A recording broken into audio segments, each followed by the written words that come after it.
the time, it was the worst crash in aviation history. It was just a scene of absolute, utter devastation. In 1974, more than 300 people died when their plane fell from the sky. There's barely anything left here that's recognizable as being a part of an aircraft. You couldn't walk anywhere without the danger you were going to stand on a part of a human being. The key to understanding the disaster is found thousands of kilometers away. An unusual piece of evidence that tells the troubling story of a crash that could have been prevented.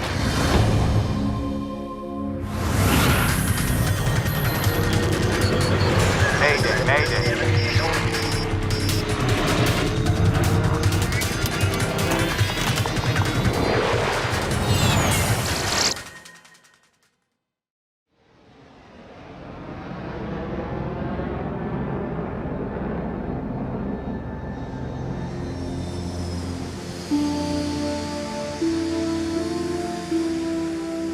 June the 12th, 1972.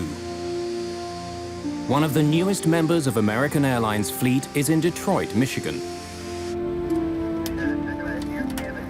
John, Paige. Flight 96, a brand new DC-10, is getting ready for takeoff. Captain Bryce McCormick and co-pilot Paige Whitney have been in the plane for hours. Back there, so when we're in flight, if you can get a chance just to look at that. Detroit is just a stopover on a flight from LA to Buffalo and then to New York. You got there? You ready to try one, Paige? All right, sir.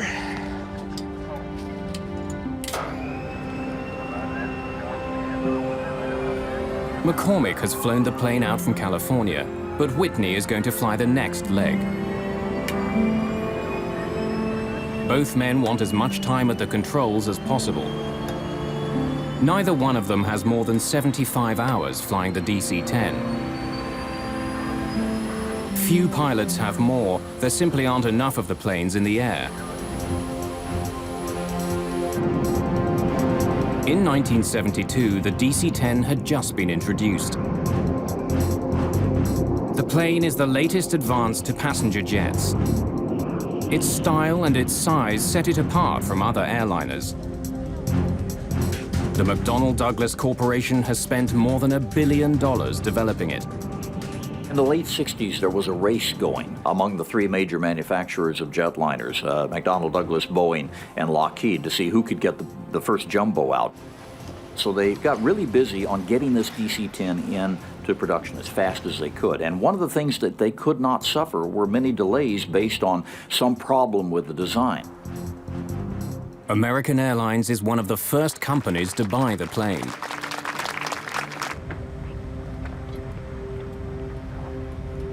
Flight 96 is one of those planes. Just the 5th DC-10 ever built.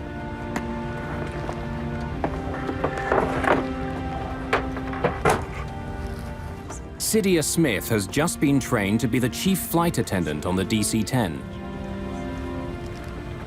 I was excited because it was one of the first jumbos that we had. And I was going to have the opportunity to fly number 1, which is what I always wanted to do on a big jet.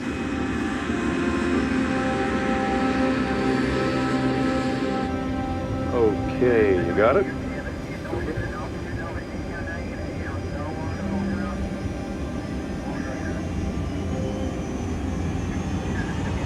Hand on the wheel. I got you.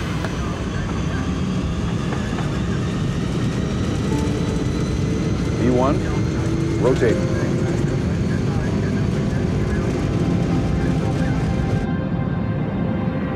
Just after 7 in the evening, Flight 96 lifts off from Detroit Airport.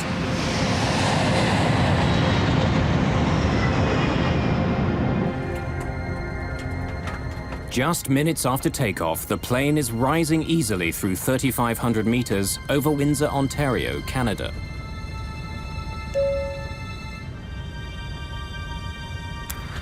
I was sitting in my seat, and the captain had turned off the fasten seatbelt sign, and I was making my way to the galley, and I had to go sort of downhill because we were climbing to go to the galley to turn on the coffee.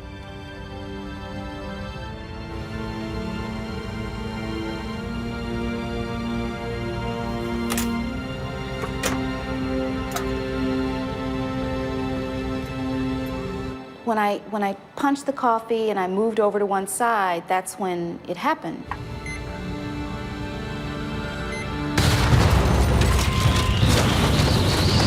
I remember falling over because the plane was like this, but all of a sudden it just went like this.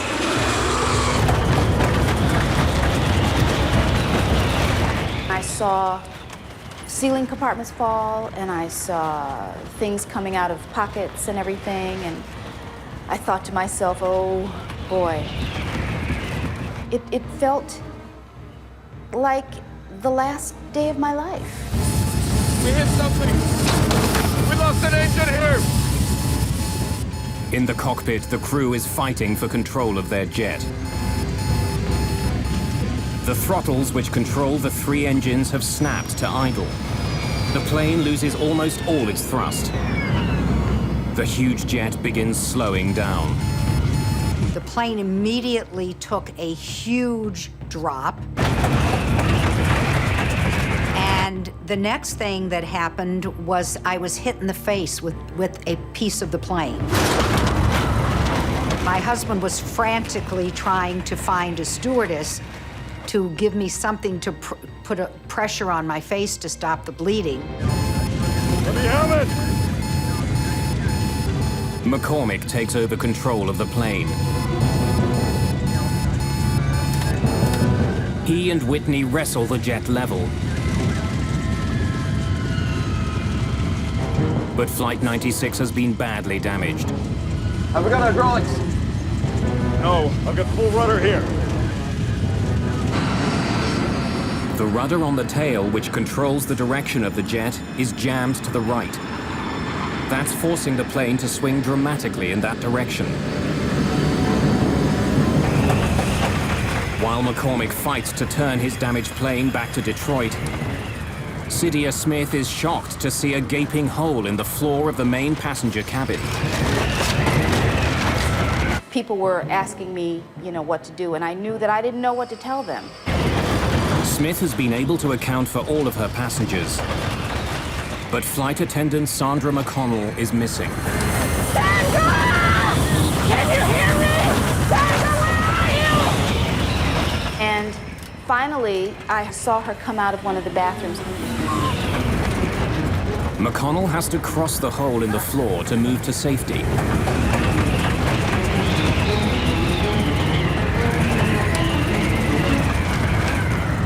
And almost every step she took, the floor kept collapsing.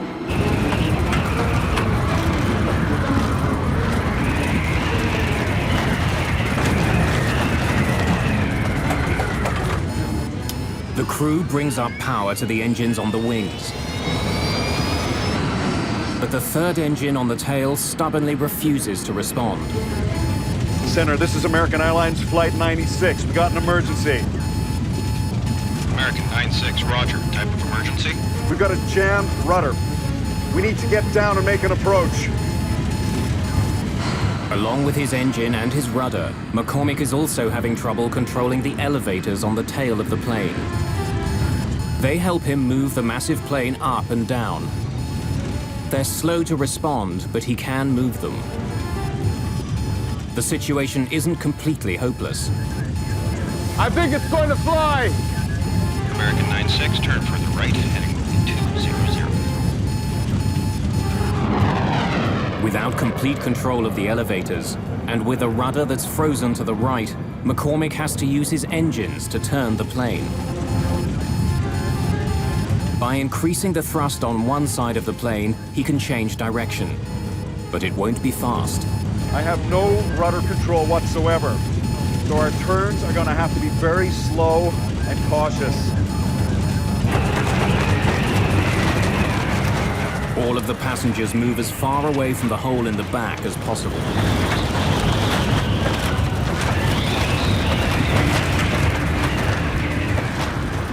But apart from the cut to Loretta Kaminsky, so far there are no other serious injuries.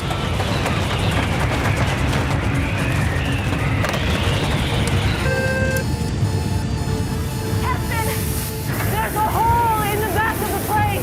A hole? Yes, sir. What do you want us to do? Get everyone ready For an emergency emergency landing. Bryce McCormick's DC-10 is badly damaged. The lives of everyone on board now depend entirely on his ability to land a plane that can barely fly.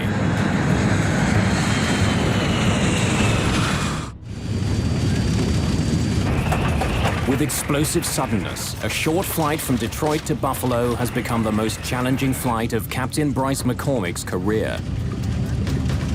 He's down an engine, and he can't move his rudder.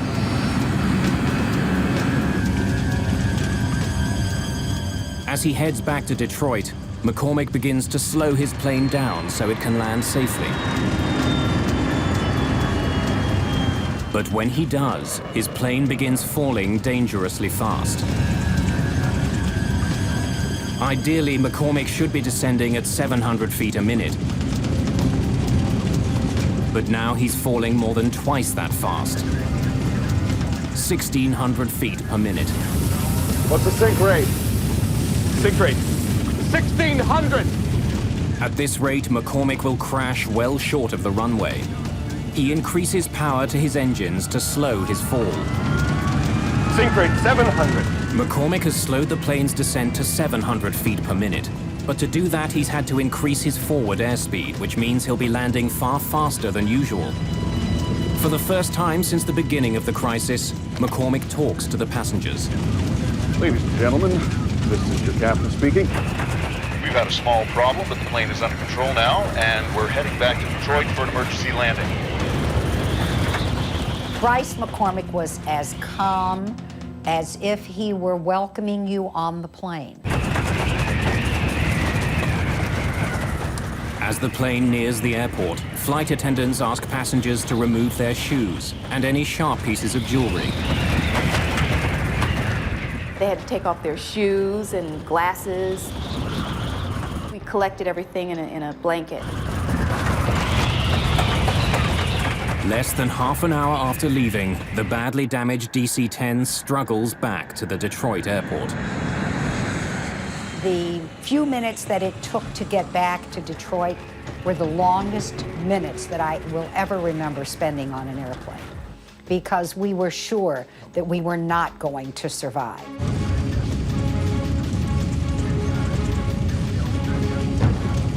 Captain Bryce McCormick now needs to give the jet even more power to push the nose up for landing. His plane is still drifting to the right and traveling fast. I have no rudder to straighten it out when it hits. The DC-10 with 67 people aboard roars toward the runway at almost 300 kilometers an hour.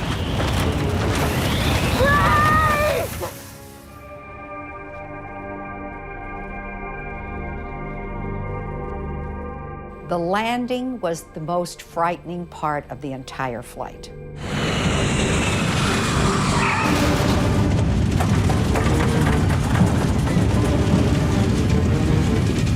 When the plane hits the ground, it begins veering hard to the right. Once the plane landed, it seemed like we just went on forever. I mean, it was just forever. One set of landing gear wheels runs off the runway and through the grass.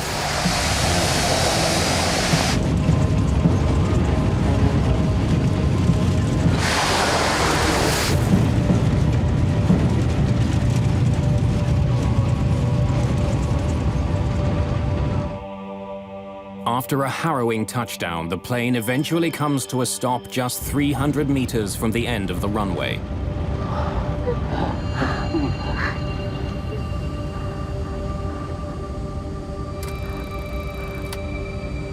Okay. Engines off at your discretion. Shut him down.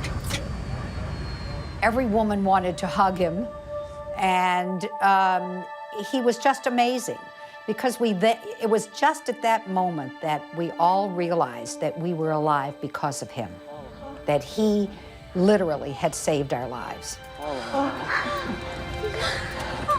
If you take a look at something like this and you say, well, there's good flying and there's bad flying, this is beyond good. This is superlative. This is using every instinct you have as an airman and all the capabilities you have to stay calm enough to get the situation assessed. With the plane on the ground, the crew has its first opportunity to inspect the damage. The captain and I walked back when everybody was off. We walked back to the back, and we just looked up and saw this hole. And it was just so weird. There's no indication that the jet hit something as the pilots first thought. What has caused such damage to the airliner? The hole was so enormous that if anyone had been sitting in the seats that were there, they would have been sucked out immediately. At that point, they still felt it might have been a bomb. But while the incident had happened with explosive suddenness, no indication of a bomb is found.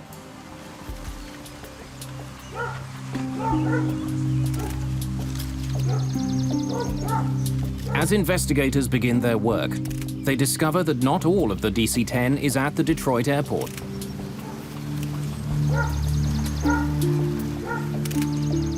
A coffin that the plane was carrying in its cargo hold is discovered 30 kilometers away from the Detroit airport, near Windsor, Ontario, Canada.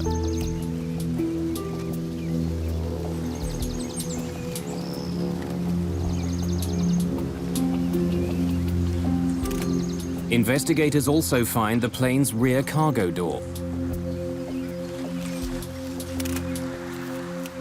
Doors are not supposed to fall off airplanes, especially since it was a rather new airplane. You would not expect something like that to happen. When they examine the cargo area of the plane, they discover that the very design of the door makes it a potential weak spot. Most doors on a jet open inward. In fact, the door is slightly larger than the frame it fits into. As the pressure builds inside a jet, this type of plug door is actually forced into the frame of the aircraft. The design makes the door extremely safe. But McDonnell Douglas designed the cargo door on the DC-10 to open outward. That decision was made to increase the amount of storage space on the plane. When it's closed, hooks on the DC-10's door grab hold of a bar on the plane's doorframe. To make sure it's closed, baggage handlers push down on a lever, which drives locking pins through the hooks, which hold them in place.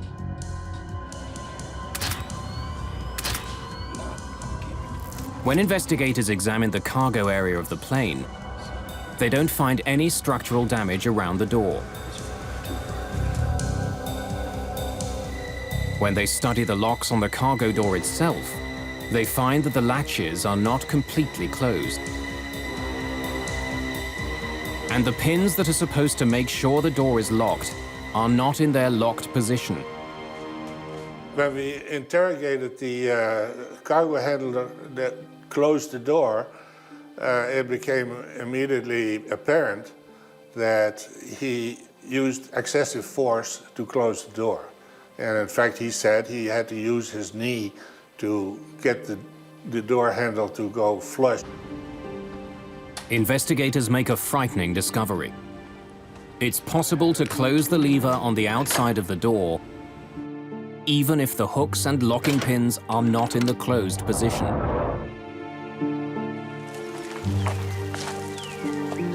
Paul Eddy is a journalist who investigated the history of the DC-10.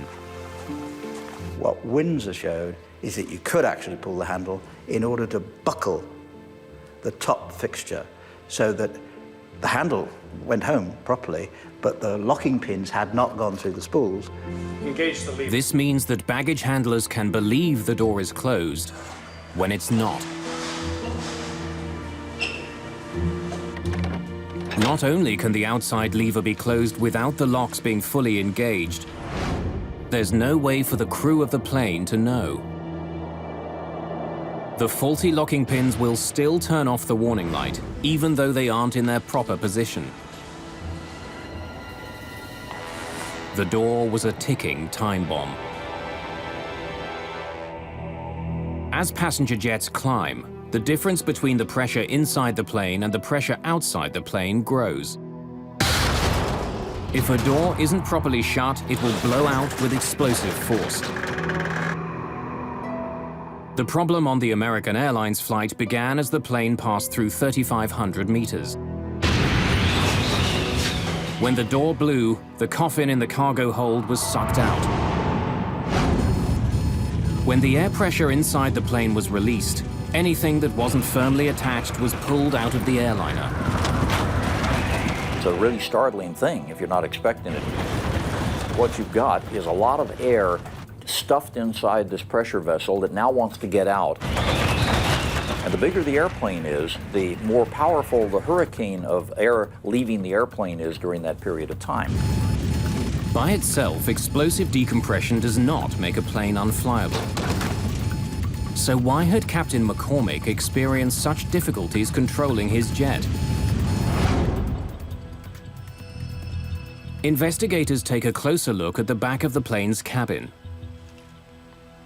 and learn that the very design of the DC-10 makes it vulnerable. When the cargo door blew off, there was so much pressure on the floor of the cabin that it collapsed into the cargo compartment below. When it did, the floor ripped into some of the plane's critical control systems. When it collapsed the floor, it took the cables that controlled number 2 engine, and it took most of the cables, or impeded most of the cables that had to do with the flight controls in the back. I think it's going to fly!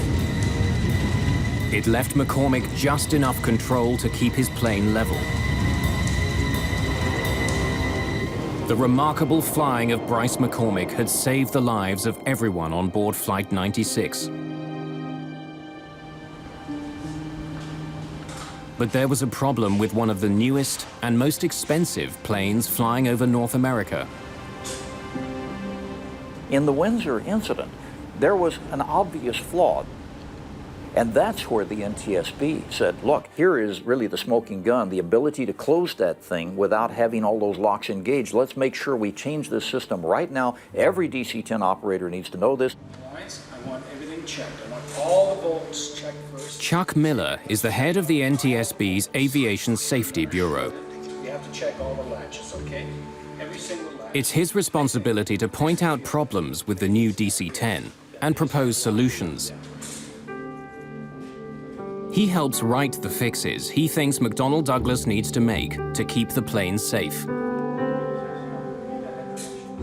He was a very, very professional man, and he had his investigators had enormous respect for him. Chuck didn't sit back in the office. Chuck was always on the scene. For Chuck Miller, fixing the DC-10 is a matter of professional pride. For McDonnell Douglas, the near accident over Windsor has enormous implications. Their billion-dollar gamble came close to tumbling from the sky. If anything else goes wrong, the company itself could be at stake.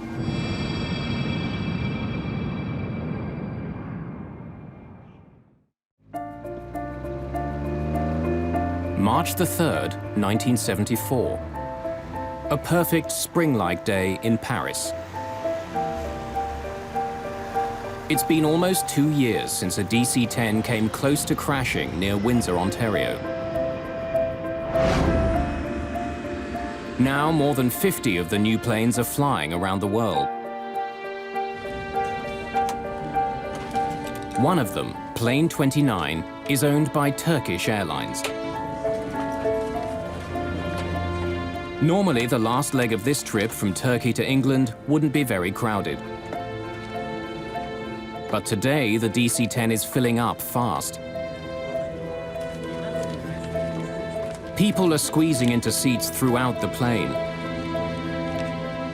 A strike at a British airline has passengers scrambling for any flight back to London. Wendy Wheel is one of many last-minute additions to the flight. A model, she's returning home after a shoot in Spain. We'd been married for 18 months, and we were about to start a family. I believe the secret of her success for modeling was not just that she was a very attractive girl and good model material, but she was generally liked by all the photographers because she had such a pleasing, lovely, light personality. With all the new passengers boarding, the flight is a little behind schedule. And it's not only the crew who are waiting. At the back of the plane is baggage handler Mohammed Mahmoudi. With all the new passengers, he's not sure if there are any more bags to load. C'est tout. Vous êtes fini. Bien, j'ai l'affaire. Not expecting any other luggage, Mahmoudi locks the rear cargo door.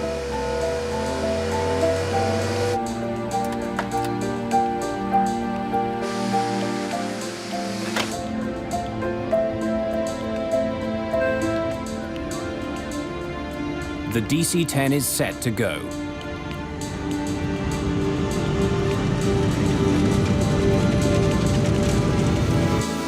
Just after 12:30 in the afternoon, THY Flight 981 lifts off into the skies above Paris. London is less than an hour away. Race control, this is Tango Hotel Yankee 981. We're at 60, requesting clearance to flight level 230. Tango Hotel Yankee 981, you are cleared to flight level 230. 981, roger.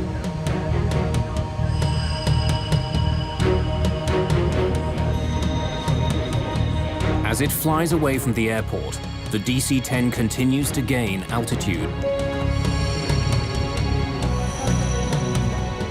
2,700 meters, 3,000 meters, 3,300 meters.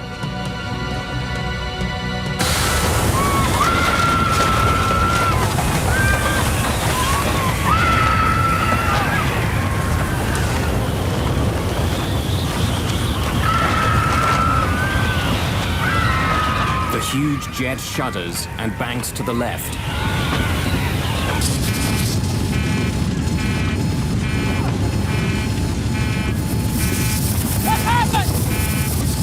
The cabin blew out! Are you sure? Just 16 seconds after the start of the crisis, the crew struggles to save their crippled jet. The nose is pitching down, the plane picking up speed. Bring it up! Come on, go! I can't bring it up! She doesn't respond! Passengers at the back of the plane witness a horrifying scene. 2 rows of seats have simply disappeared. Through a huge hole in the floor, passengers can see the sky over France. 7,000 feet! Hydraulics! We've lost it! The crew discovers that they have no hydraulic power with which to control the plane. Without it, they can't move their rudder or elevators. Even without its most basic controls, the plane begins to level out. But it's fallen too far. Looks like we're going to hit the ground! Speed! The DC-10 is traveling almost 800 kilometers an hour.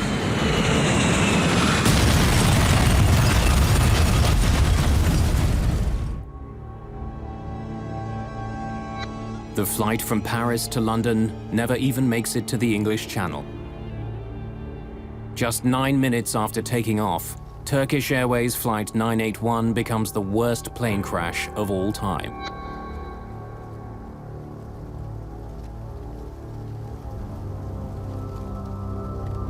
In London, the flight is listed as delayed. The news of the crash comes out slowly.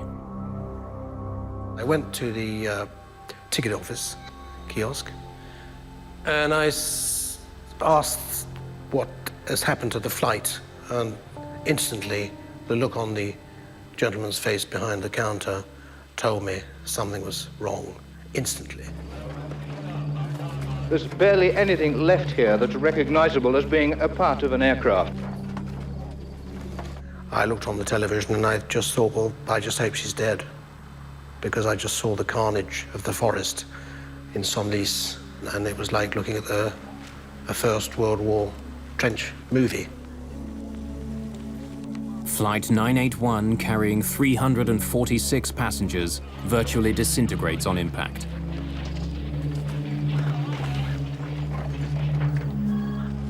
There are no survivors. It was just a scene of absolute, utter devastation. And the litter of personal possessions, electric wires, bits of metal, bits of bodies, just strewn everywhere. I mean, you couldn't walk anywhere without the danger you were going to stand on a part of a human being. I still have nightmares about this, even though it's 33 years ago. Investigators for the French Accident Investigation Bureau are quickly on the scene.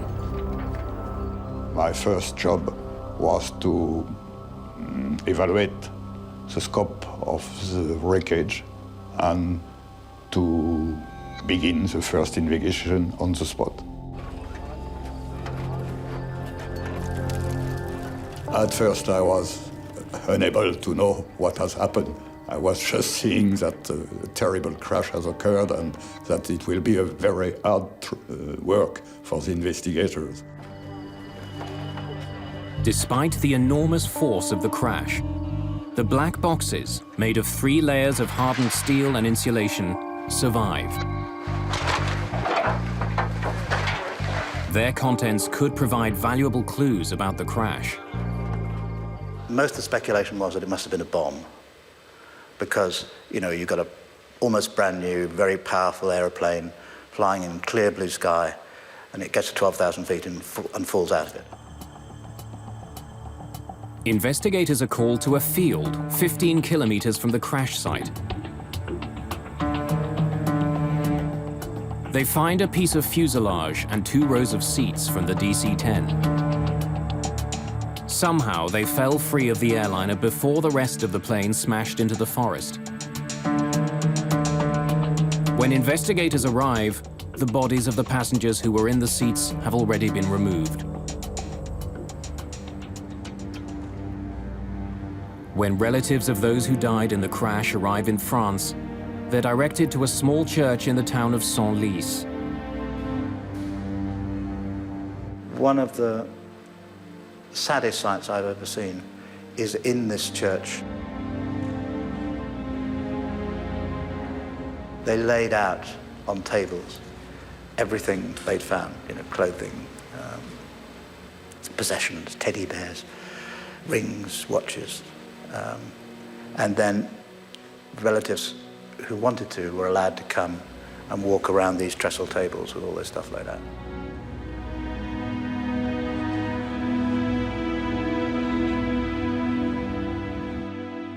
They produced a little packet with my wife's wedding ring and rings, engagement ring. It was all pretty battered up, so you can imagine the thoughts that went through my mind.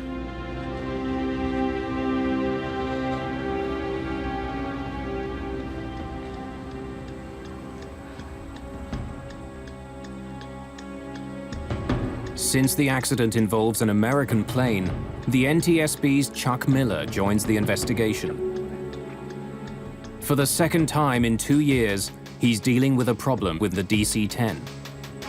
I don't believe that Miller suspected for one moment that the door hadn't been fixed after Windsor. But it becomes clear that the piece of fuselage found in France is in fact the plane's rear cargo door. It seems like a repeat of the Windsor accident. Miller is left with a haunting question. Why hadn't the problem been fixed? When he saw the door, of course, saw that it hadn't been done. The fix hadn't been made. And that's when I think his anger became very, very strong indeed. Miller takes an unusual step. Although the official investigation is just beginning, he gives journalist Paul Eddy an important tip. I said, have you got any ideas what made the door come off? He said, yeah. Well, if I were you, I'd go and look at a place called Windsor, Ontario.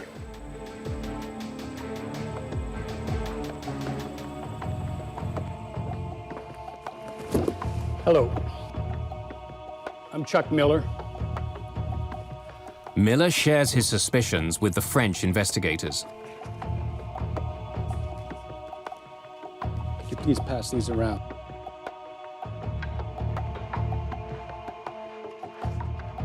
These were taken on June 12th, 1972, right after the incident. We have asked for the report on the Windsor accident, and our American colleagues were also volunteers to give us a lot of details. Now, we had an American Airlines flight from Detroit to Buffalo have its cargo door blow off. And he has been very frank and had explained what he was thinking of the Windsor accident. After all the work done during the American Airlines investigation, had something been overlooked? Was there another problem with McDonnell Douglas's enormous plane?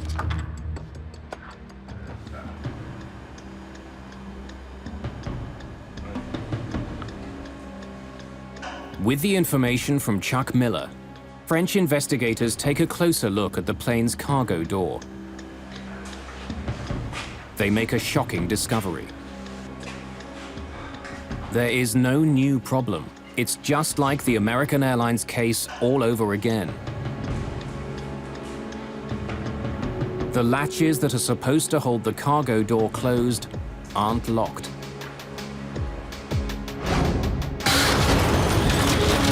And since 2 rows of seats were sucked out of the DC-10 over Paris, it's clear that the floor on the plane collapsed, just as it had in Windsor. It looks like we're going to hit the ground! I can't bring it up! Nothing we know! In fact, when investigators listen to the cockpit voice recorder, they find that the Turkish flight crew had even less control of their plane than the crew of American Airlines Flight 96. We need to get down and make an approach. I think it's going to fly! Over Windsor, Bryce McCormick was able to recover his plane and land it. But in Paris, all the hydraulic systems were destroyed. We've lost it! The hydraulic fluid helps crews move the rudder and elevators on the tail. Not being able to control them meant the crew couldn't keep their plane in the sky. The basic problem was the Paris flight was much heavier in terms of the number of people on board. The floor, when it collapsed with such a tremendous amount of pressure that it literally severed all the cables and controlled the back. They had no hope after that point. You and each of you solemnly swear that the testimony you're about Shortly after the crash of Turkish Airlines Flight 981, Chuck Miller is back in the United States. Our first witness this morning is Mr. C.O. Miller, Director of the Bureau of Aviation Safety of the NTSB.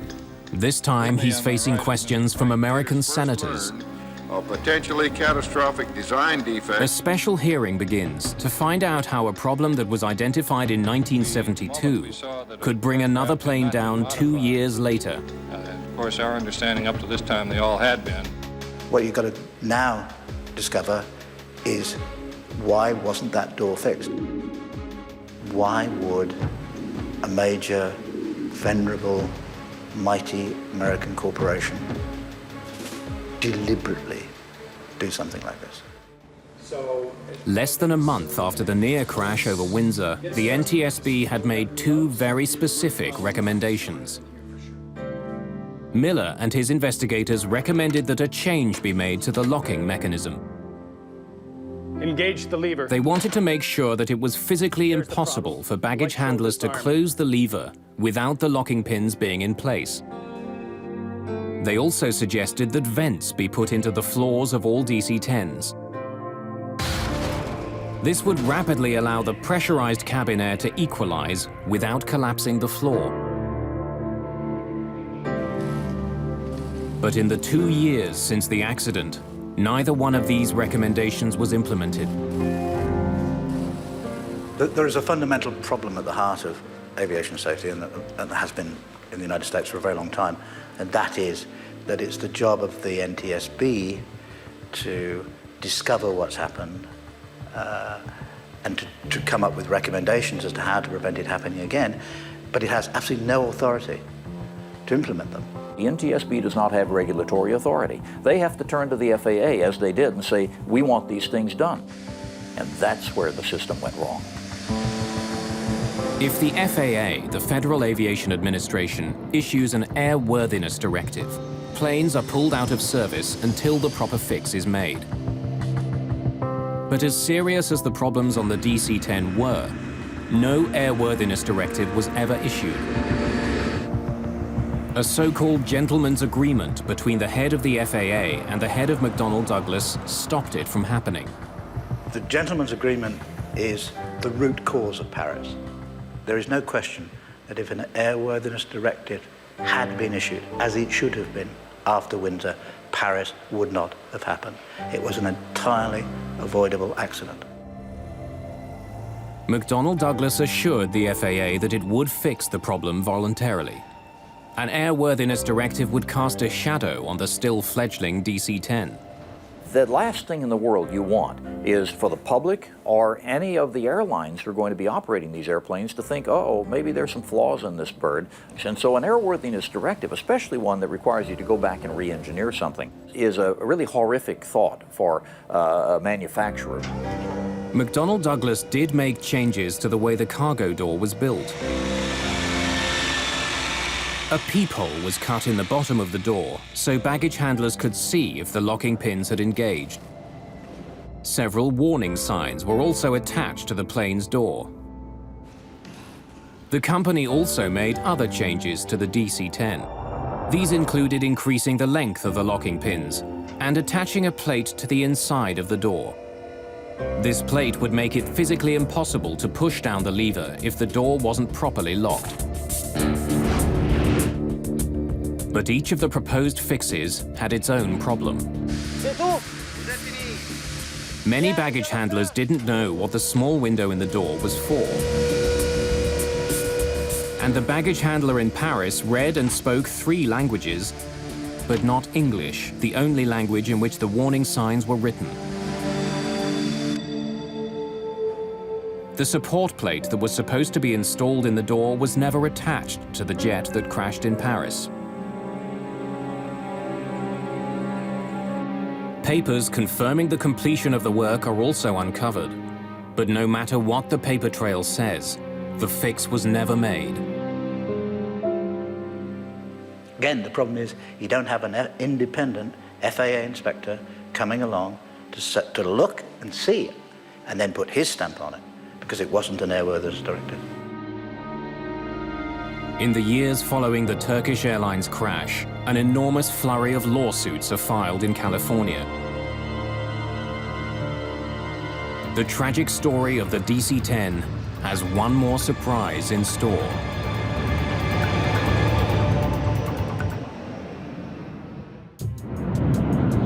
It's 1974, and an unprecedented series of lawsuits are being filed against McDonnell Douglas.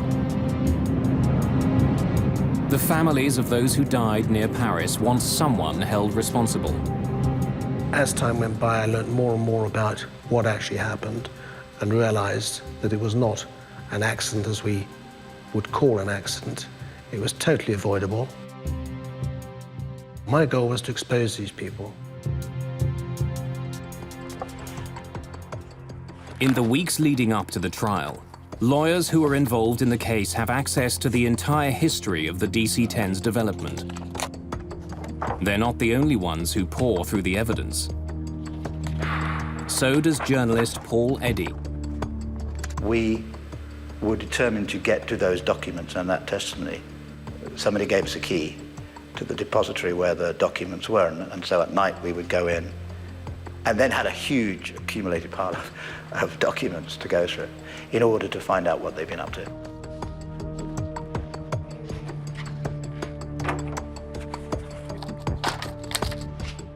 Reading through the immense pile of paper, Eddy makes an incredible discovery. A memo written by Don Applegate, the Director of Product Engineering for Convair, the company who'd built the cargo door for McDonnell Douglas.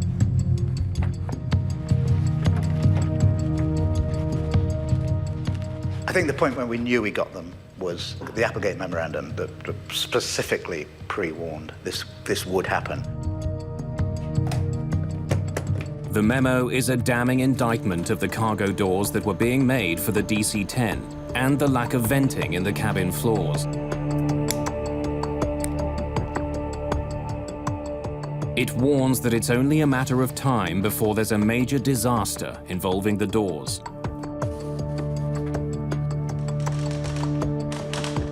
The airplane demonstrated an inherent susceptibility to catastrophic failure when exposed to explosive decompression of the cargo compartment. The memo, written just weeks after the near disaster in Windsor, recommends that immediate changes be made to the DC-10 cargo door. You know you've got them. You know you've got them because you know they knew. During the court case, another chilling find is made. Not only did McDonnell Douglas know about the problem after Windsor, they knew during the development of the DC-10. 4 years before the Paris crash, 2 years before Windsor, the cargo door failed during a pressure test. The company knew there was a problem, but the fundamental design of the door stayed the same. I could not believe a large corporation, McDonnell Douglas at the time, could do such a thing, could risk our lives, ordinary people's lives, for the sake of money. Well, in aviation, it's called tombstone technology. In other words, we always have the balance of money. And unfortunately, over the years, it has been true more times than not that we have had to wait until we had enough people die in an accident to say, you know, we really are going to have to spend the money over here. The Applegate memo and other information that comes out during the court case leads to one of the biggest settlements in the history of aviation. McDonnell Douglas paid over $80 million in damages. After the Paris crash, foolproof changes were finally made to the DC-10 cargo door. And this time, nothing was left to chance. The FAA issued an airworthiness directive that ensured the doors would never again open in midair. And it worked. After Paris, there wasn't another serious incident involving the cargo doors on a DC-10. But the plane's history and an intensely competitive industry did have an impact. McDonnell Douglas sold far fewer commercial DC-10s than it had once hoped for.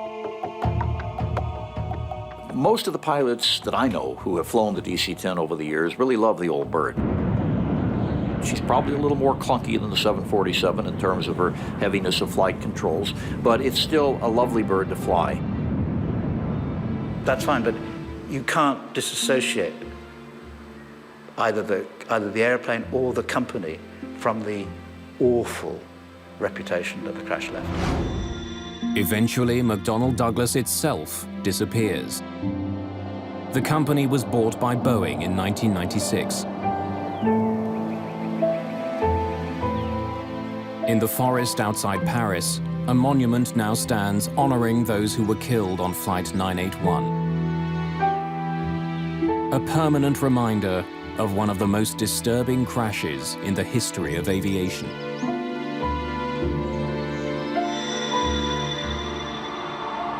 You never forget. And I've gone on to lead my life for 30-odd years, but I've never forgotten. People to this day think it was an accident, and it wasn't.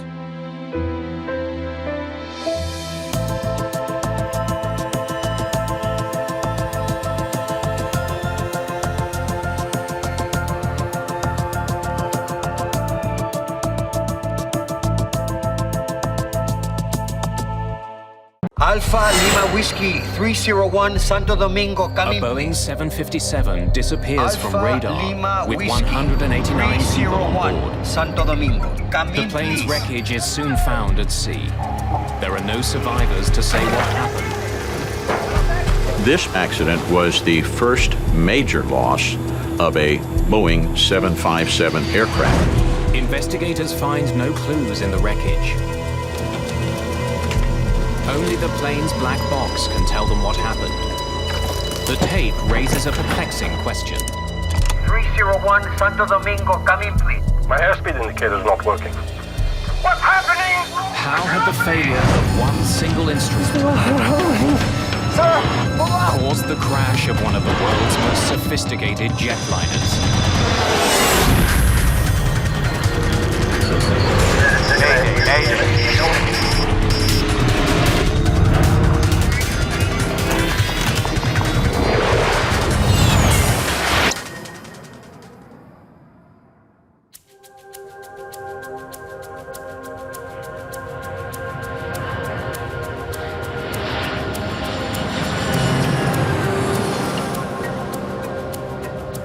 Gregorio Luperon International Airport in Puerto Plata, the Dominican Republic.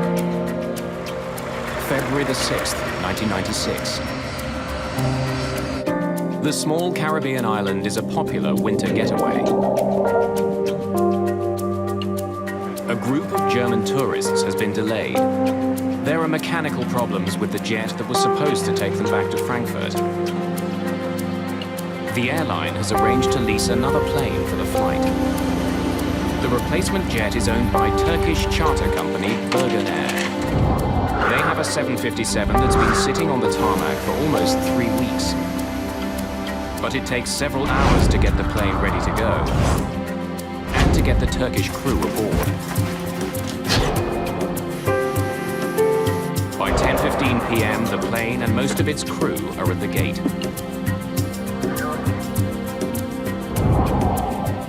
More than 4 hours after they were supposed to take off, the first of the passengers begin boarding the plane. They have a 9-hour flight to Frankfurt ahead of them.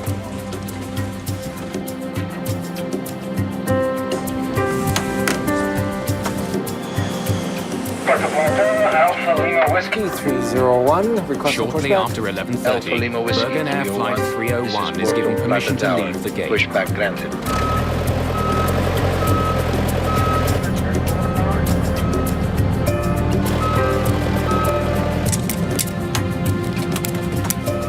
Moments later, it taxis to the threshold of the runway.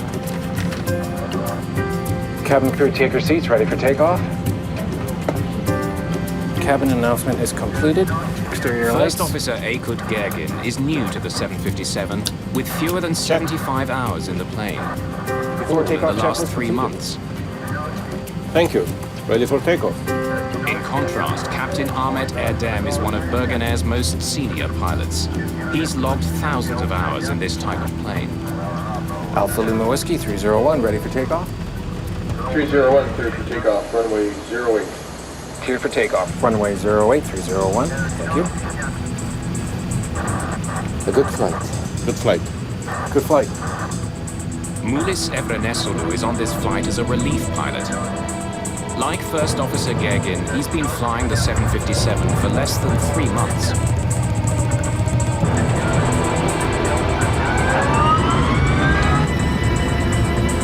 As the plane accelerates to takeoff speed, a light rain begins to fall.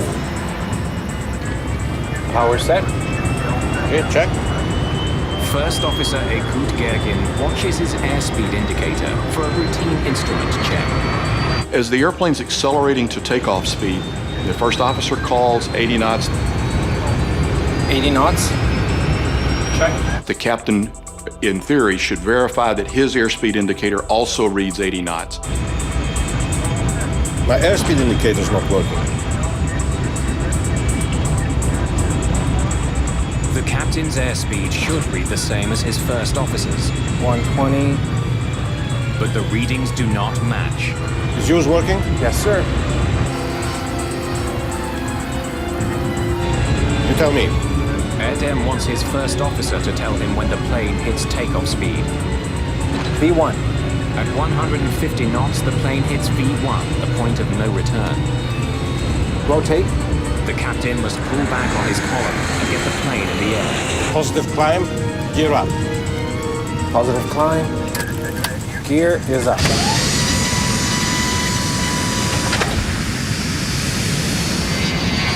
At 11:42, the plane takes off. Seconds later, Captain Airdem's airspeed indicator comes to life. Is it possible to turn off the wipers? Okay. Wipers off. Climb thrust. Climb thrust. First Officer Bergen reduces power to the engines for a gradual climb to cruising altitude. 301, Airborne 45, switch over Santo Domingo, 1243. 1243, bye-bye, sir. Climbing through 2,500 feet, Santo Domingo, good evening. First Officer Alpha Lima Bergen Whiskey, establishes 301, contact climbing with the with you. island's main tower in Santo Domingo. Alpha Lima Whiskey 301, climb and maintain 280. Center autopilot on, please. Center autopilot has command. Thank you. 1 minute and 30 seconds into the flight, the autopilot takes over.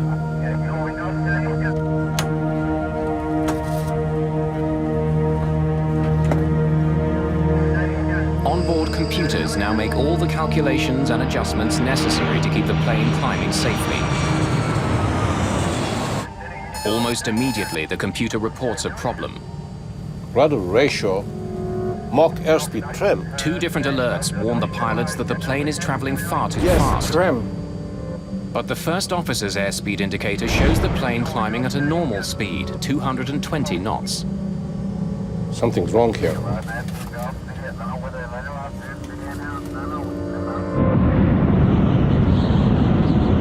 Unaware that there are any problems, the controller directs Bergen Air Flight 301 to continue climbing. Alpha Lima Whiskey 301, report Pokek. Okay, 280, I'll call you over Pokek. 301. Okay, there's something crazy. Do you see it? In the cockpit, the situation gets more confusing. The first officer's airspeed indicator shows that the plane is flying much too slowly. Mine shows only 200 now, and decreasing, sir. But the captain's gauge shows the plane flying far too fast, 325 knots. Both of them are wrong. What can we do? Let's check the circuit breakers. Yes, sir.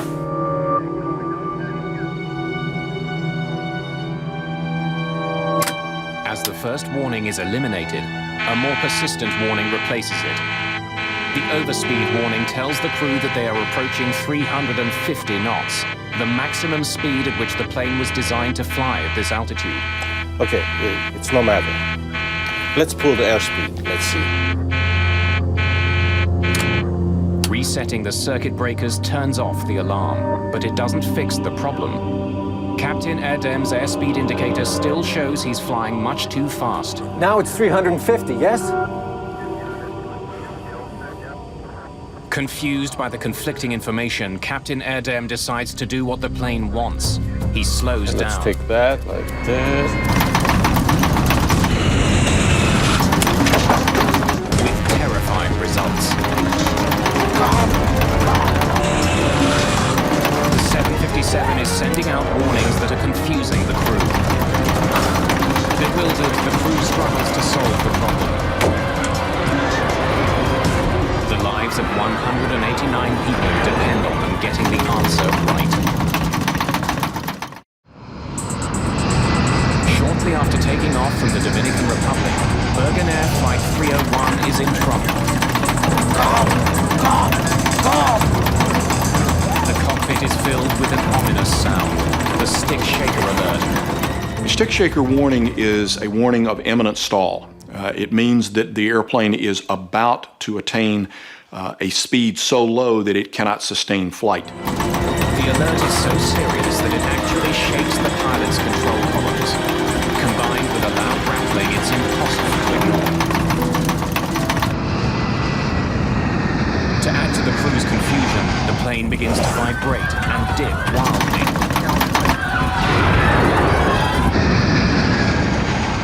I'm sure every passenger on the airplane knew something was unusual because the aircraft started to shake in a very violent maneuver. It's not the only problem the crew is facing. ADI! The attitude deviation indicator is basically a round gauge that on this airplane is a screen, but it's blue on the top and brown on the bottom, and it shows not only the pitch of the airplane, but also roll. On the gauge, blue represents sky. The more blue, the steeper the climb. Right now it's showing that the plane's nose is pointing dangerously high. Then, more than 7,000 feet above the ocean, the plane rolls hard to the right and begins to plummet from the sky. From the time that the stick shaker activates, it is now going to require proper action from the flight crew to sort this out, or they will end up losing control of it. The window of decisions is closing on them, for if they let it stall completely, maintaining control of the airplane will prove to be very difficult. Captain Erdem struggles desperately to get his plane to climb. Nose down.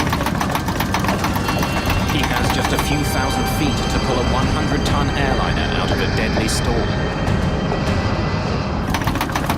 The less experienced pilots utter prayers and offer suggestions. Thrust. ADI! 301, squawk 377. Stand by. Air traffic control is still unaware that Flight 301 is in grave danger.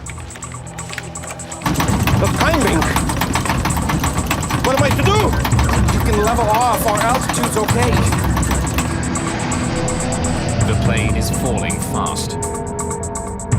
Okay, 5,000 feet. Captain Erdem is trying to fly a plane that's become virtually uncontrollable. Press levers, press! Bergen pushes the throttles to full power, but it doesn't help. The plane spirals towards the surge. What's happening?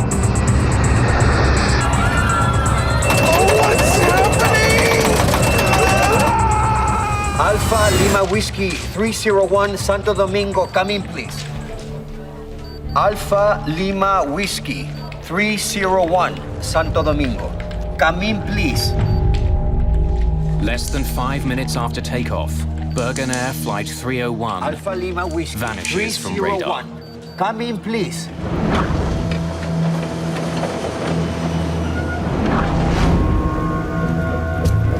The Dominican Navy begins searching for the missing plane and its passengers.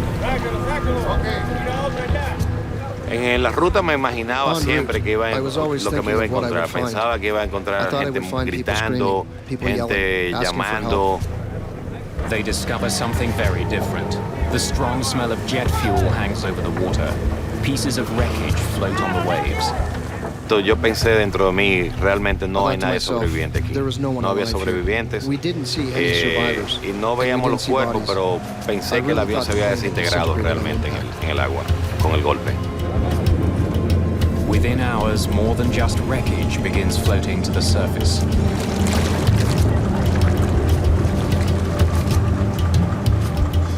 Hasta ese momento todavía no sentía, como a eso de las 5:20 de la mañana, cuando los cuerpos comenzaron a salir, sí, yo sentí en mi corazón sentí una honda pena realmente. Me sentí que no sabía si iba a sacar fuerza para poder hacer el trabajo en ese momento. The search continues by the light of the next morning. American and Dominican rescue ships scour a 1,300 square kilometer area for survivors. None are found.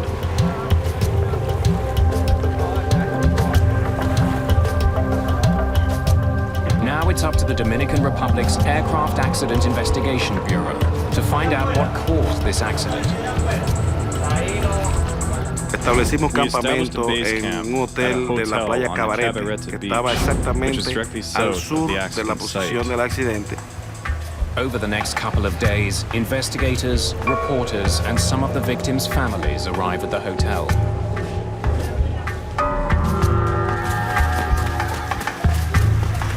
Nearby, evidence of the disaster reaches the Dominican shores. Wreckage and passengers' possessions are washing up on the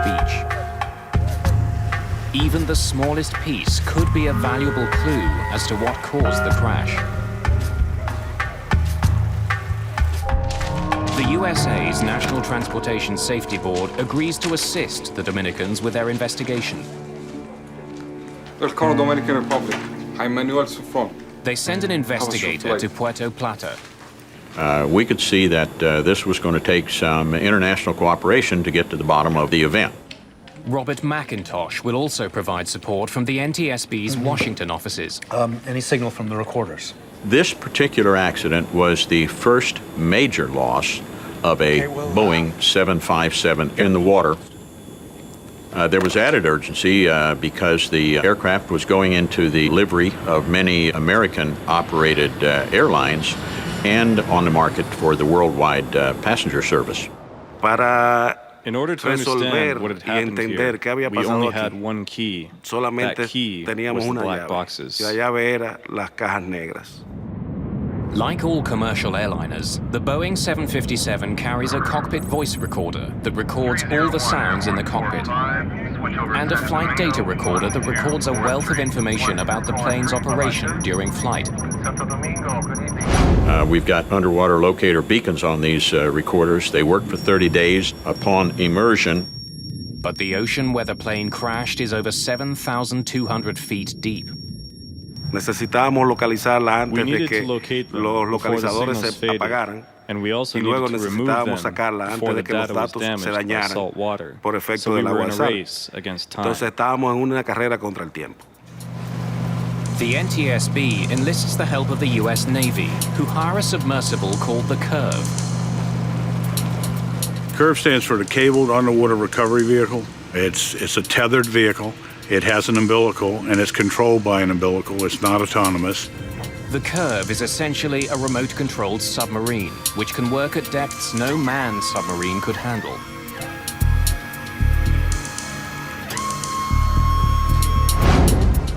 While the Curve travels from the United States, Major Souffrant starts to examine the evidence he has.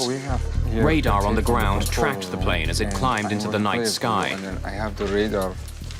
The history of the flight is recorded here. So basically, investigators study the radar records, along with the conversation between the ground controllers and the crew. I have the recording from the control tower. Santo Domingo, good evening. Alpha Lima Whiskey 301, climbing with you. Alpha Lima Whiskey 301, climb and maintain 280. Okay, 280. The exchange between the controller and Flight 301 is normal.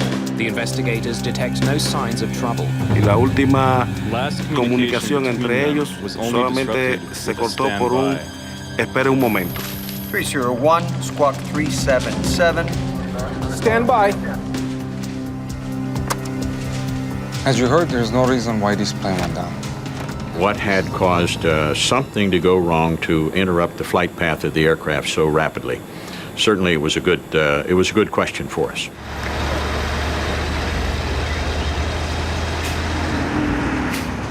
Any debris that's found is taken to a Dominican military base to be examined.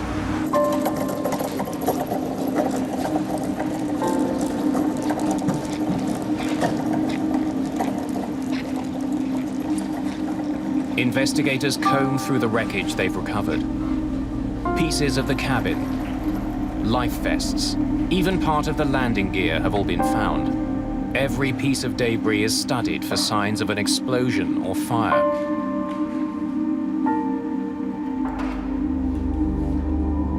Investigators also check if any of the life vests are inflated.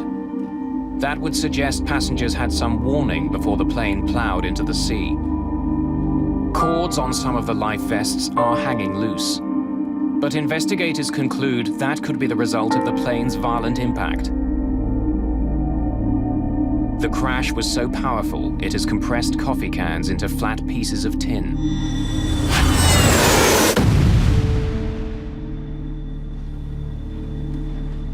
The wreckage tells investigators that the crash of Bergen Air Flight 301 was sudden and violent. But they find no evidence that there was an explosion on board. Major Souffrant looks into the possibility that the plane, which was called into service at the last minute, may not have been ready for the flight. Manuel Souffrant. Hi. I'd like to see some records of the Bergen Air plane. Oh, they're right here.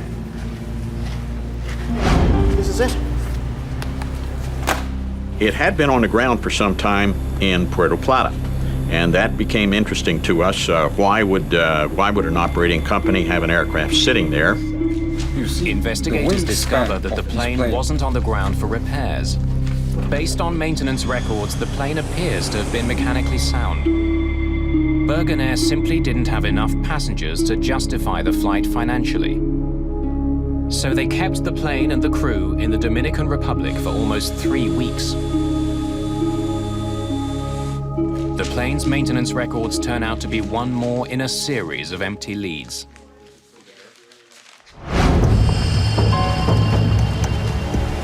The Curve arrives in Puerto Plata Harbor. On February the 28th, more than 3 weeks after the crash, it slips below the waves, looking for the remains of the Bergen Air jet.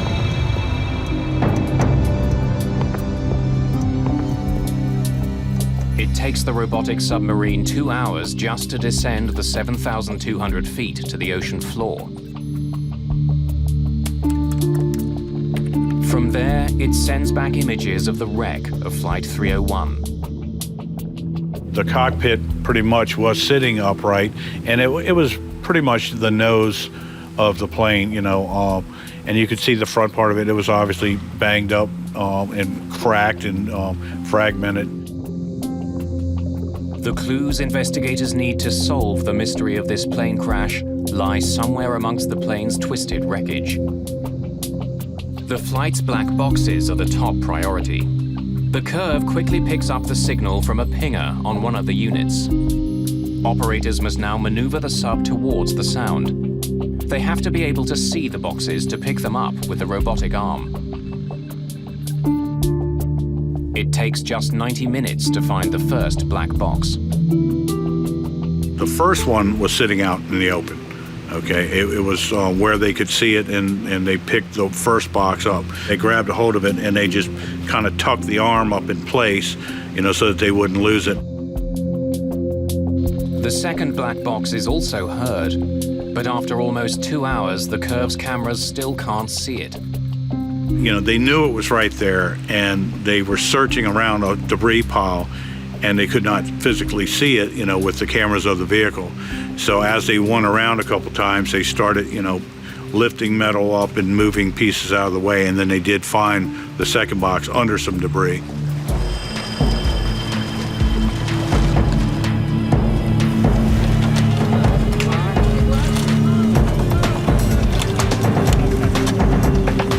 Flight 301's flight data recorder and cockpit voice recorder are brought to the surface and loaded onto a waiting jet.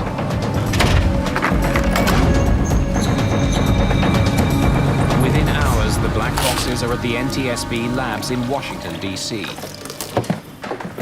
Technicians prepare to extract the precious data from the boxes. Investigators hope it will tell them what happened aboard Bergen Air Flight 301. They'll soon uncover a stunning miscommunication between a seasoned pilot and his plane.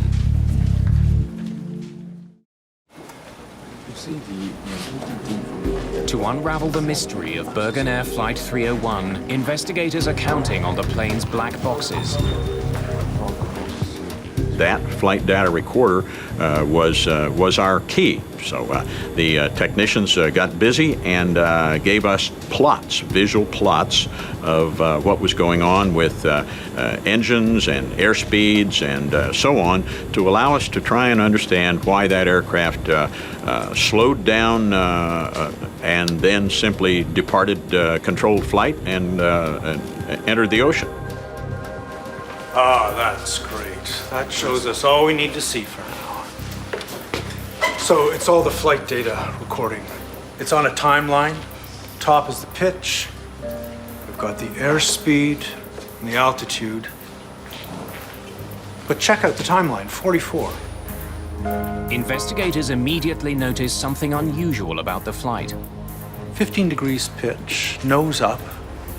Seems high. It's almost the maximum. And then it stays that way. The plane began climbing normally.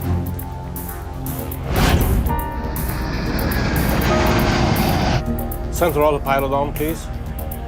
But investigators noticed that shortly after the autopilot was switched on, the plane's nose pitched upward. They also see that the plane's airspeed seems much higher than it should be. 350 knots. It can't be right. Oh, there's definitely something wonky about the airspeed numbers. This brought us to the question of perhaps we should be looking over on the other side at the cockpit voice recorder and see what kind of information was coming from there. Can you cue that up and play it? Investigators soon start filling in the missing pieces of the puzzle. 80 knots? My airspeed indicator is not working. They learn that Captain Erdem noticed that his airspeed indicator wasn't working. Fuel's working? Yes, sir. You tell me. V1. Rotate. But Erdem didn't think the problem was serious enough to abort his takeoff. The tape reveals that once they were airborne, the crew quickly became overwhelmed by a series of warnings. Rudder ratio, Mach airspeed trim, something to investigators, the captain seems to become increasingly bewildered by the messages he was getting from his plane. Mine shows only 200 now, and decreasing, sir. Both of them are wrong. What can we do? Investigators don't know why the captain's airspeed indicator wasn't working. They do notice that the captain's gauge came back to life as the plane started to climb. Okay, it's no matter. Let's pull the airspeed. Let's see. It's a telling discovery, which leads investigators to focus their attention on the device that feeds the gauge's airspeed information. The pitot tube. A pitot tube is an airspeed sensor. A pipe open at one end that responds to air pressure. When the plane travels forward, an increase in air pressure inside the pitot tube causes the airspeed indicator's needle to move. My airspeed indicator is not working. But if a pitot tube becomes blocked, it can send faulty readings to the plane's gauges. Blocked pitot tubes have been a factor in previous plane crashes. In 1982, a Boeing 737 crashed in heavy snow in Washington, D.C. shortly after takeoff. The pitot tubes were blocked with ice.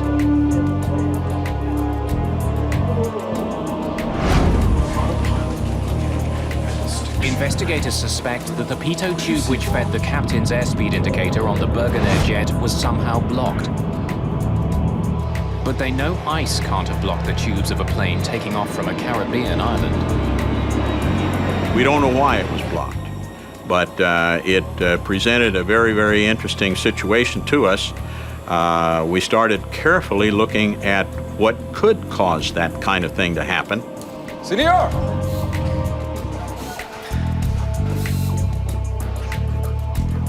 Major Souffrant has a theory. He returns to question the airplane's mechanics. Senor Souffrant. We are done with this, thank you. I'd like to ask you some more questions about the Bergen airplane. Souffrant suspects that mechanics may have taped over the pitot tubes during maintenance. It's a common procedure, but if the tape wasn't removed, it could have caused the deadly accident. Maybe a piece of tape was left on accidentally? No, sir. They didn't have to be taped. We never did anything with the pitos. Did you put the pitot covers back on them when the maintenance was finished? It didn't have any covers with it. We didn't take any off, and we didn't put any on.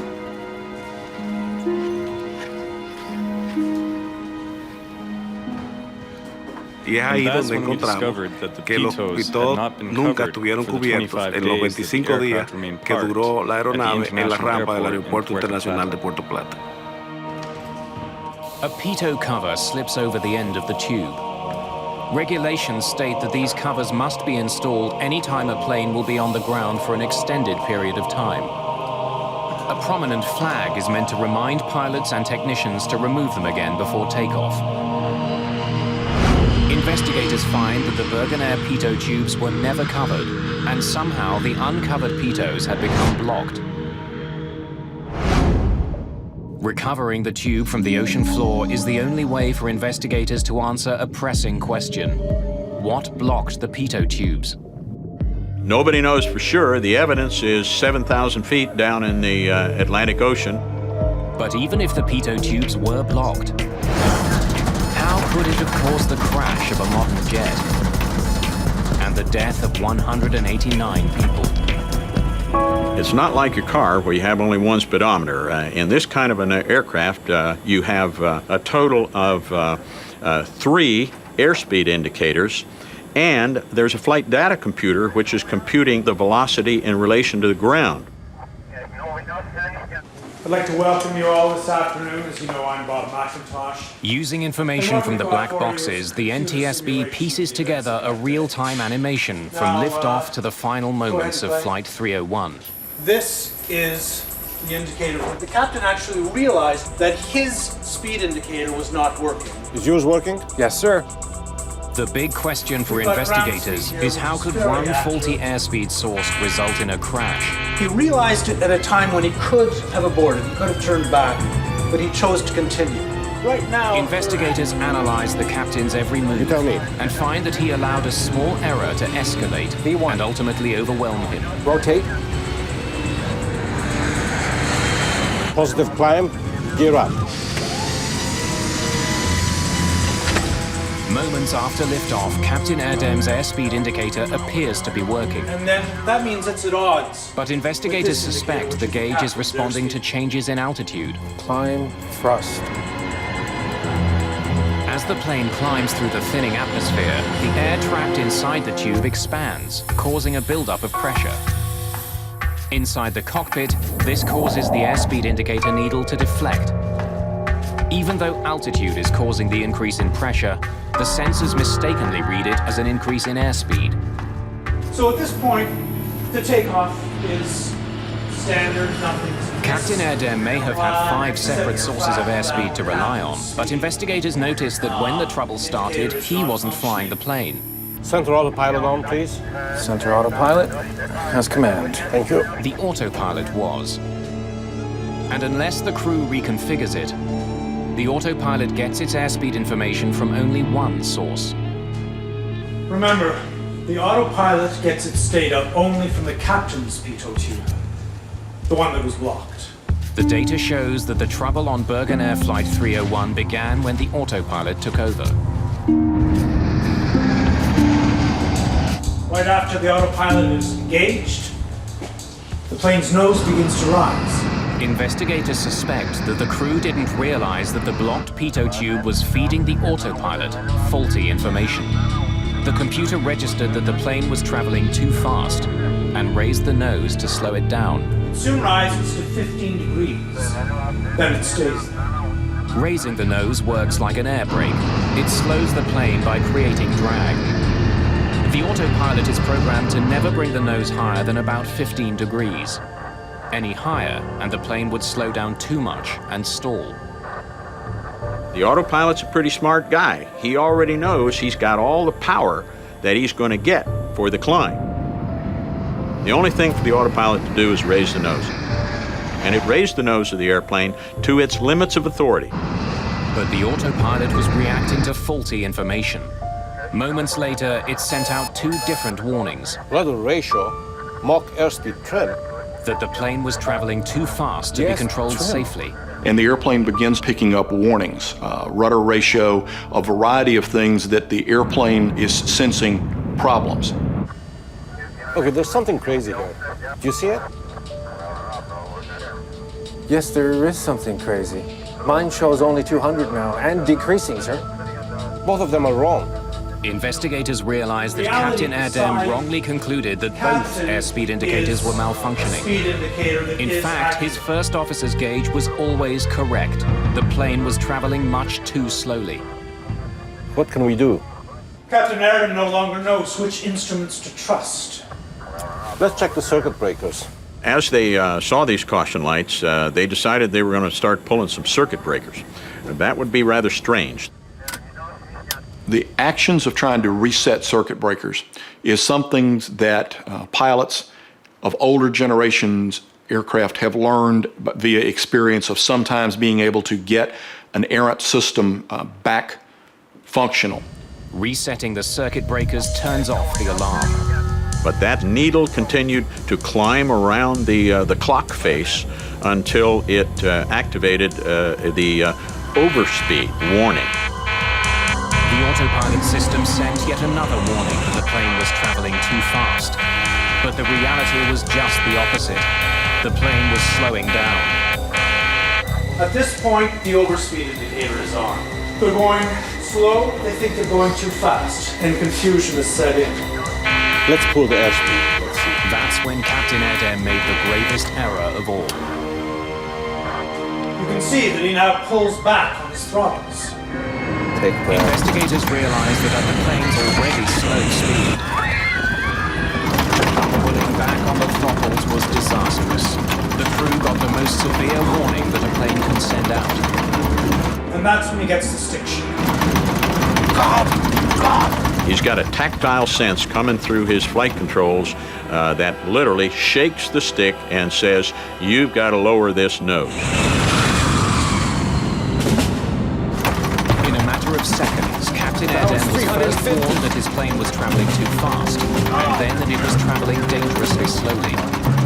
They're in direct opposition of each other, and two warnings that you would never expect to get one right behind the other. The autopilot is programmed to always disconnect when the stick shaker activates. It's up to the pilot to get the plane out of the stall. Once the autopilot reached its limits of authority, it said, "I've done all I can do. I'm out of here." When the autopilot disengaged, Captain Erdem suddenly found himself in control of the plane at the moment of his greatest confusion. If you watch the plane at the top of the screen, the cockpit recordings lead investigators to a stunning conclusion. ADI! Captain Erdem may not have recognized that his plane is about to stall, but the relief pilot behind him did. ADI! This additional pilot intervened to say, "ADI, ADI." In other words, look at that ADI and put yourself where you would normally see the nose of the aircraft. 5 degrees nose high, 10 degrees. So when the reserve pilot says ADI, he is attempting to focus the captain's attention to roll and pitch, which are becoming problematic. The relief pilot wanted Captain Erdem to recognize that the plane's nose was pitched dangerously skyward. Investigators can hear First Officer Bergen trying to convey the same message. Nose down. At this point, the first officer is actually trying to lead the captain to some solutions, but not actually take control of the airplane. What the 757 desperately needed was airflow over the wings to generate lift. The only way to get that was to point the nose down and dive. What puzzles investigators is that the first officer had a control column identical to the captain's. He could have pushed it and brought the nose down himself. He may have been able to save the plane. But he didn't. Instead, he and the other Turkish crew member continued offering suggestions to their more experienced but overwhelmed captain. The climbing! What am I to do? You can level off. Our altitude's okay. The recording shows that Captain Erdem ignored valuable advice that could have saved the plane.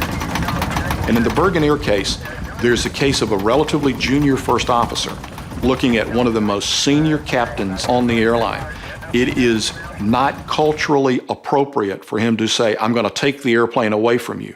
Instead, he tries to assist the captain, to lead the captain, but leave the captain in command.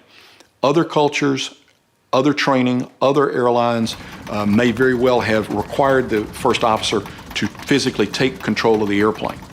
I think the social atmosphere in the cockpit will prevail to revere age and experience to the point where it can kill somebody. And in this case, it looks like it did. The flight data recorder reveals that instead of pushing the nose down, Captain Erdem tried to get more speed from his engines. At this point, the crew goes to full power. Thrust levers. Thrust! At the angle the plane was falling, the engines couldn't get enough air. Applying full power was more than they could handle. The left engine quit first. In a state of utter confusion. With the right side at full throttle, the airliner swings around as though its left wing were caught on a branch. The airplane goes into a classic full stall where the nose drops, it falls on a wing, which is now a very life-threatening condition. The 757 itself makes the situation worse. Like many modern jets, it uses a so-called swept wing design. The wings angle slightly backwards to reduce drag and increase fuel efficiency. But the design has a downside. One of the characteristics of swept-wing jets is they get less and less stable. They're much harder to fly as they approach stall.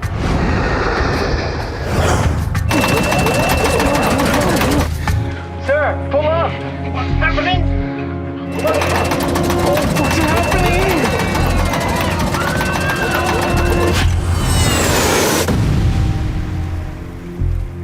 To maintain control of a swept-wing jet with no more altitude than they had in this condition is very, very problematic, and they are not successful when the airplane goes into the water.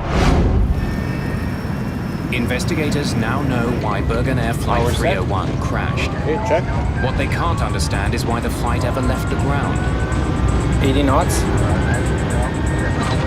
My airspeed indicator's not working. At 80 knots, if the pilot and co-pilot's instruments disagree, takeoff should be aborted. V1. Investigators are troubled that the captain took off knowing he had malfunctioning instruments. Y si algo no está funcionando If something correctamente, is not no functioning importa correctly, qué, it doesn't la matter what acción a it tomar is, es one should abortar el abort the despegue takeoff at 80 knots. en los 80 nudos. This decision on the part of the captain has been criticized, but there is a very short time window for this decision to be made.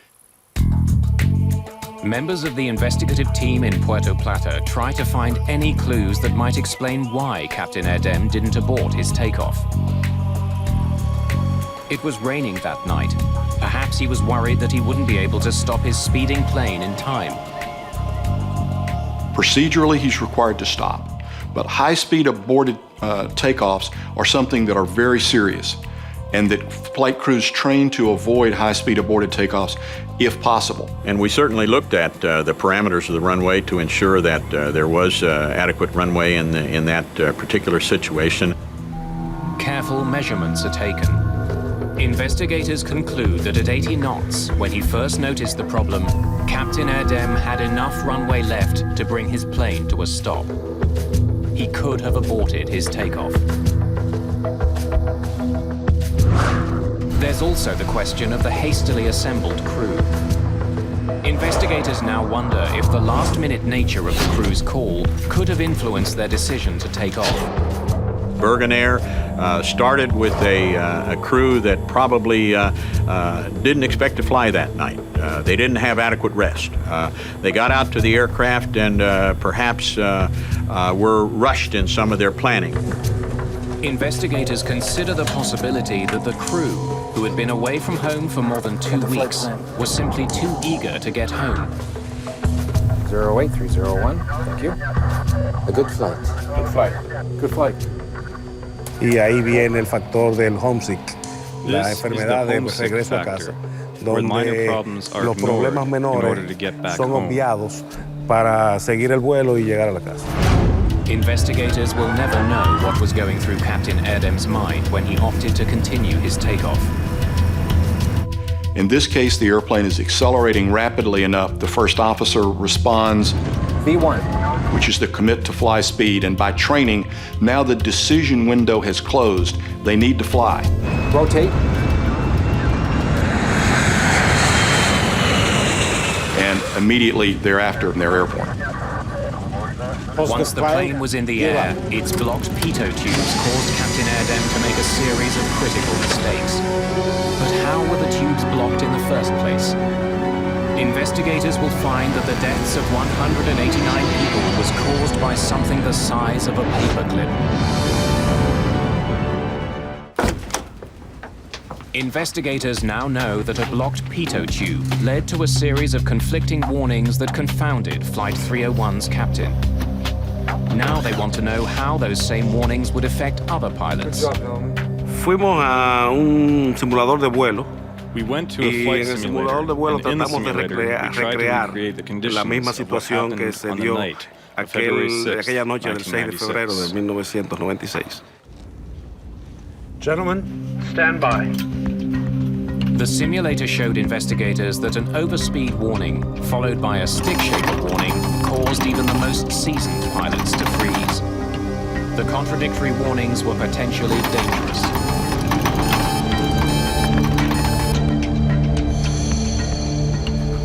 When the stick shaker activated, it was very unnerving. It's really overwhelming. That would tell me that Mach airspeed warning horn, combined with a stick shaker, was a tremendously mind-boggling experience to a line pilot. As a result, the FAA issues a directive that simulator training for all airline pilots must include a blocked pitot tube scenario. The flight crew within Bergen Air was faced with a large number of warnings that kept coming, and each warning added complexity to the environment. There's a lot of warning lights going off. This captain is in a condition that is deteriorating now very rapidly. So there is a dramatically increased demand on the captain to fly the airplane. The FAA asked Boeing to change some of those warnings. Those changes include the addition of a new warning, which tells both pilots that their instruments disagree, and the ability for pilots to more easily silence troublesome alarms. Finally, Boeing modifies its planes so that pilots can easily choose which pitot tube the autopilot is using for airspeed readings.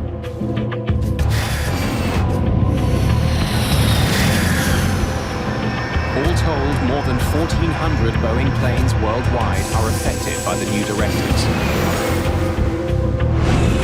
One final question remains. What had blocked the plane's pitot tubes?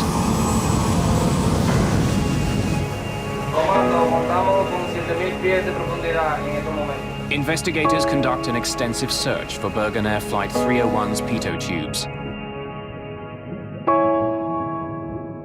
They are never found. But at Puerto Plata's airport, they don't have to look far to find the likeliest suspect. It's not ice, and it's not dirt. We know that the area around Puerto Plata has a lot of bees and wasps and animals and birds and insects that like to build nests. One of the insects is well known to pilots flying out of the Dominican Republic. It's called the mud dauber wasp. Bug experts tell investigators about an extraordinary connection between the wasps and a pitot tube.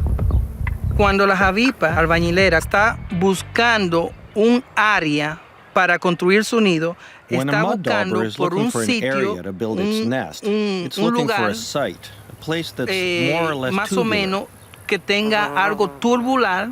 Cuando las avipas albañileras construyen sus nidos de barro, el barro cuando se seca o la arcilla se endurece y se compacta, es dura. Mud dauber wasps are squatters that make their nests in available places, like crevices in homes, or even the pitot tubes of planes. La razón del que el avión estuviera tanto día parado en el aeropuerto, 25 días, es suficiente tiempo para cualquier especie de las avispas albañileras construir su nido en los pitot tubes. Investigators can only conclude that mud dauber wasps blocked the uncovered pitot tubes that fed the captain's airspeed indicator, which caused it to malfunction. They didn't put covers on the pitot tubes. So at some point in time, extended time, there was an opportunity to get something like a mud dauber in that pitot tube. Investigators have their answer. On February the 6th, 1996, a tiny insect led to a series of mistakes that brought down an airplane and changed the design of the world's most successful series of airliners. Flight.